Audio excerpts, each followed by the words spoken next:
So, ladies and gentlemen, let's introduce you to the podcast once again. So this section of the show, we talk about a star ingredient or maybe a dish or something like that. And then we talk about it. We divulge into it. And George, you have picked an ingredient. I have. Well, we got presented with, because I'm always crippled by choice. Menus, I can't. Clothing. Pants. What pants today? Don't know. Have you got a vest on? Of course I've got a vest on. I'm a vest guy now. There it is. Ah, I love it. I'm a vest guy. Who's that guy? Till spring. And you're triple denim. Can you just stand? Oh, you haven't. No, I'm not triple denim. I've got a denim hat, but I'm not wearing that for this episode. I'll bring that in next week. Like what you did there. Yes, we got on our little WhatsApp group. Our producer sent us a list of here's some you could choose from. Yeah. And so I chose from the list. I didn't. Kale, listeners, which is slightly suitable for this potentially vegan or dry or healthy month. Yeah. For some people, not necessarily everyone. But kale is one of those vegetables that I think's got a reputation for being a bit healthy, for going in smoothies, for being kind of like, muddy and blah, blah, blah. But I like it. I love kale. I love it. I love kale. The only thing I love all the brassicas. You're such a brassica boy. I am a brassica boy. The only thing I hate about kale, and this is talking about supermarkets, is when you go and get a bag of kale, and then you open it up and you just dump it all in the pan straight away, and then you get the massive stalks, and you're there for ages going, "Oh, get out of my pan, you!" Martin, we great minds think alike. I've written in here somewhere about going.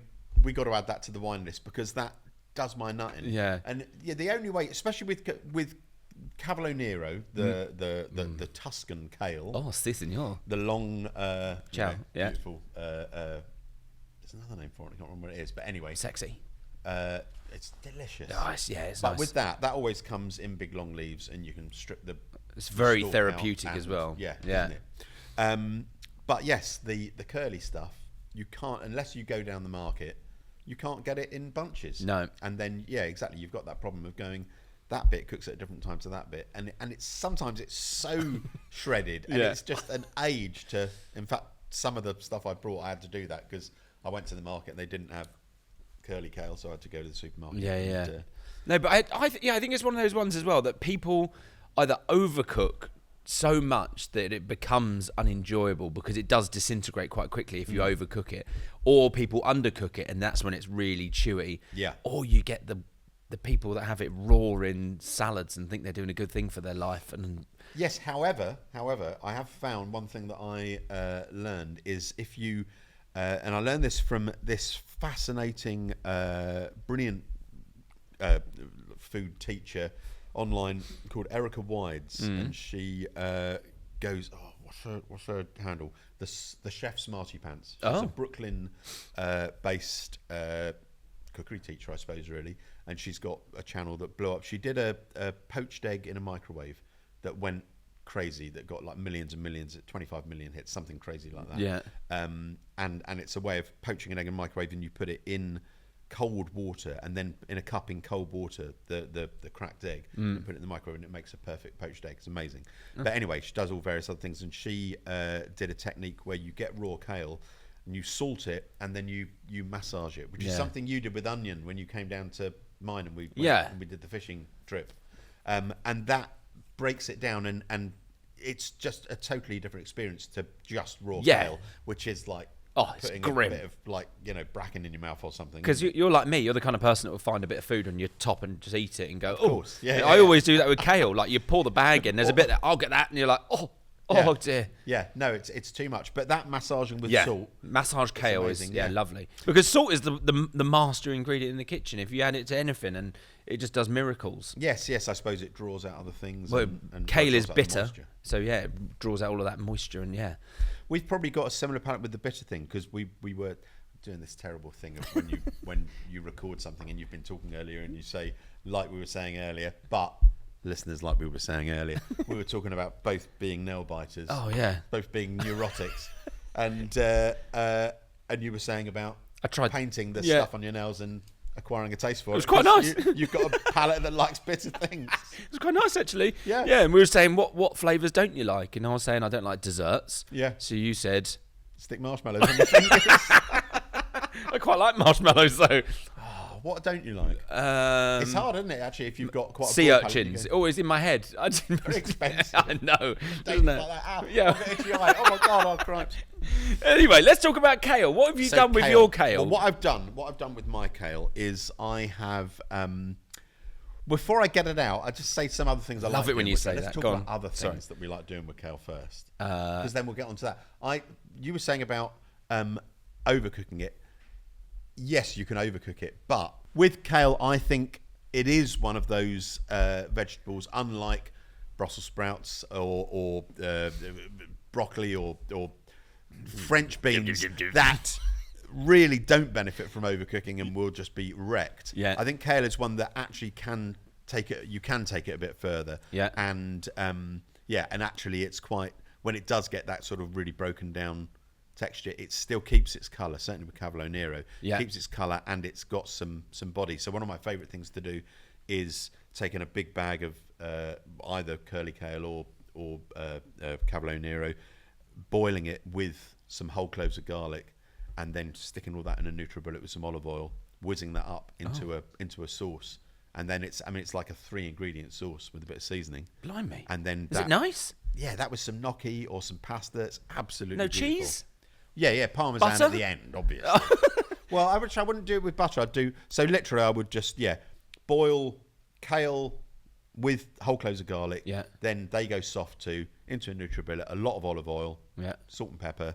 Whiz that up. Mix that with some gnocchi, parmesan on top. Loads of parmesan. Sounds nice, though. Oh, it's with beautiful. parmesan. It's really I was lovely. waiting for you to And mention it's just one of those, but it's also one of those things that actually you can have it cold in the fridge, and then if you're doing tacos or something, you go, we'll trickle a bit around on top. But you know what I mean? But that's the beauty of the taco thing is you go, oh, let's try a bit of this, pour that on there, and Anyway, that's not what I've done with this kale. Yeah. Well, kale also loves being tempura'd.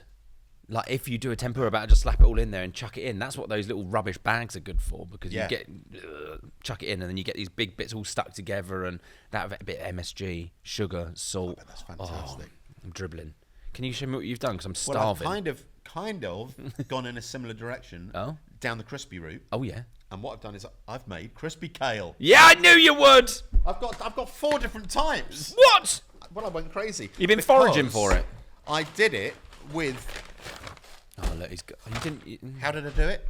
I reckon you're going to be trendy and do it in the microwave. Do it in the microwave. Of course I did. Yeah. Which is absolutely miraculous. Brilliant. It is fantastic. Yeah. So literally, take the kale. So what have we got here? Let's keep the right lids. Oh, yeah. This is. Hold on. Oh. Let me get. It's like give me paint the plain pots. one first. Oh, sugars.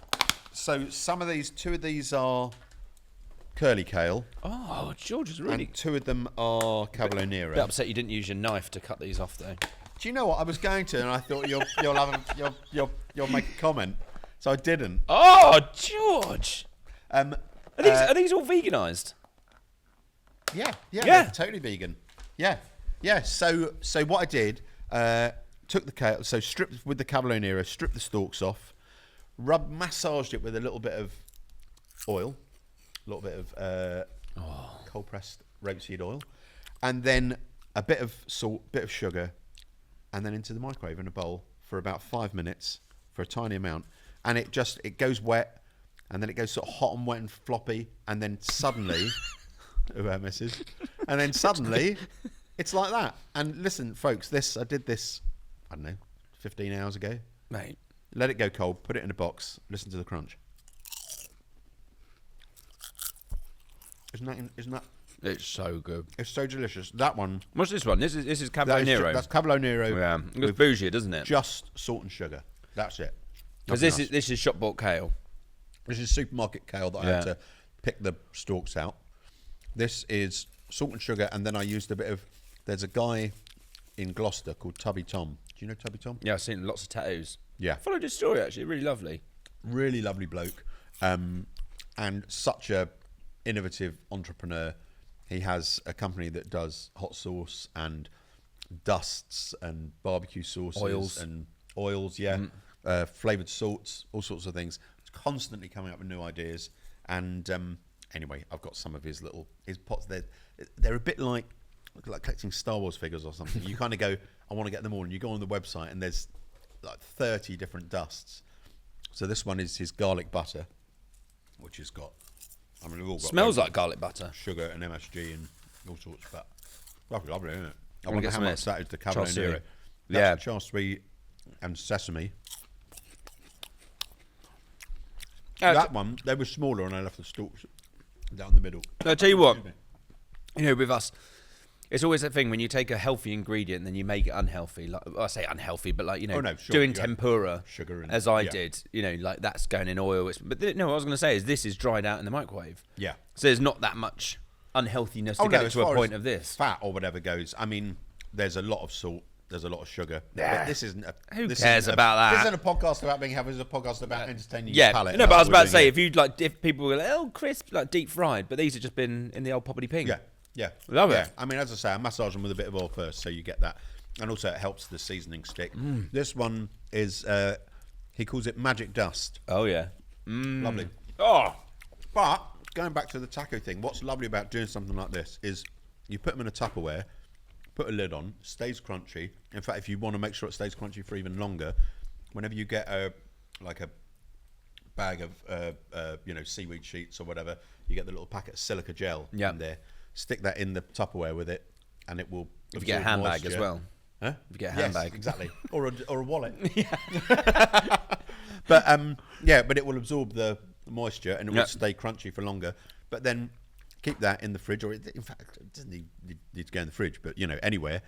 And then when you're doing something like tacos, a little bit of that sprinkled on top. It's a whole texture thing you've got going on. You've got you have some sloppy salsa, and then suddenly tiny bit of that on top. That's the thing. Toppers, I call them toppers, but like things you can put on top of things to make a meal look bougie. Like I did pickled onions the other day. You stick on anything, it makes you look like you know what you're doing. Yeah. Dukas, all of that kind of stuff. This kind of thing as well. Imagine having like a really healthy salad. I was going to burp. I was trying to hold it in. And a really healthy salad, and then just having like flecks of this all over. It's just like... Yeah. And they're Well, almost like nori sheets. Like you said, like these little so nori similar. crackers. Yeah, yes, a bit like the it's so the Korean Moorish. ones. With it. Did you put any MSG in there? Well, I think those Tubby Tom's Yeah. dusts have got Flavour they've all got enhancer. plenty of MSG in there. What was I going to say with the Tubby Tom's dust is booze. they're so nice. You want to put it on everything, but it reminds me of on a hi-fi when you have the loudness button. Yeah. And then you press that and you go, well, everything sounds better, and then you're like, well, why would I turn it off apart from just so I can then turn it on again to go, oh yeah, it's better with it on. You know Yeah. what I mean? It's like that's the danger of these kind of sprinkly MSG sugar dusts. You end up every bit of meat you cook, you sprinkle it on, and you go, well, why would I not? So Moorish, though. Moorish. I just read this fact down at the bottom that says fun fact. I think that's cool, isn't it? I like a fun fact. I spotted that it said fun fact. It's like, are the others? There's a are whole the lot others of not fun prizes to be won. Fun fact. Here we go. So Pizza Hut used to be one of the largest purchasers. I can't pronounce words like that. Can you say it? Purchasers. Thank you very much. Purchases. Of kale in the United States, buying almost £14,000 in person. 2012. Yeah, per person. Per pizza. And that's where the obesity epidemic happened because of the kale purchases. £14,000. I thought they was used surprised dollars. by that. Oh, see, I'm so witty. I saw that and I immediately thought Pizza Hut. Yeah, buffet What are counter, they doing mate. Ice cream station. Maybe they put dried out kale on top of their ice cream fountain. Oh, I I think used it's to love just that. it's just going to be the salad bar, isn't it? Then I suppose is it? So, but maybe they had a healthy pizza. Maybe there was in like California or something. You just eating bits of the table. I just did exactly that thing. Oh no, not that bit. I did that yesterday. I made some pickled onions, and there was I thought it was a fennel seed. Definitely wasn't a fennel seed. I don't know what it was. And I was like, oh yeah, oh, a little bit. I think it was Szechuan. It's ridiculous. I think we've been there before talking about when the kids are nappy age. Yeah. That's when it's really dangerous. Yeah. Oh. Was that food? Yeah, was that cottage cheese or Food once. Yeah, food once. Yeah. Hey, we're family, right? Oh, anyway, moving on to something else.